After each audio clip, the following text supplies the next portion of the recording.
गोर लगे छी अपने सबके मिथिला संस्कार पर स्वागत करे छी। आई कल बधाइए सब तो चुटिए पुटिए होइए आ धिया पुता के चुटिए पुटिए बधाई नीक लगे छै। उपनयन में मूड़न में अइब फरबनिए कनिया दुरांगमन भ क तखनो बधाई होइए। त बधाई एकटा गीत अपने सबके दै छी, सुनाबै छी, से सुनू। ए जी कौन मारा रे रसगुल्ला घुमाई के, कौन मारा रे रसगुल्ला घुमाई के।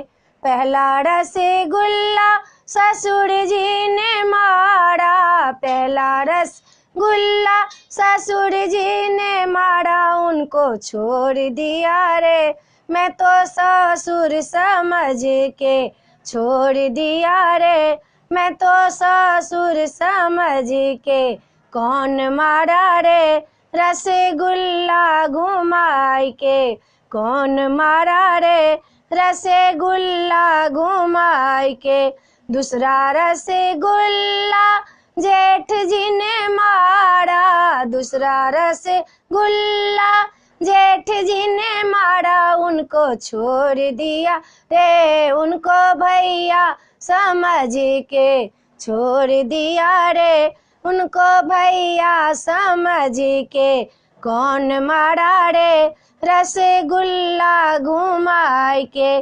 तीसरा रसगुल्ला पिया जी ने मारा, तीसरा रसगुल्ला पिया जी ने मारा, मैंने मार दिया रे उनको जुल्फी उखाड़ के, मार दिया रे मैंने जुल्फी उखाड़ के।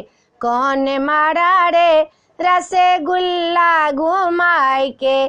चारी में रसगुल्ला देवर जी ने मारा, चारी में रसगुल्ला देवर जी ने मारा, मैंने खा लिया रे छोटे देवर समझ के, खा लिया रे छोटे देवर समझ के। कौन मारा रे रसगुल्ला घुमाई के, कौन मारा रे रसगुल्ला घुमाई के। वीडियो में यह छला, अपने सबकी बधाई नीक लागत चैनल के सब्सक्राइब करो नहीं बिसरबे, जरूर सब्सक्राइब करबे आ जरूर कहबे जय मिथिला जय माता जी। ई अपने सबके नीक लागत, ई धिया पुता के गीत छै, जरूर सब्सक्राइब कर।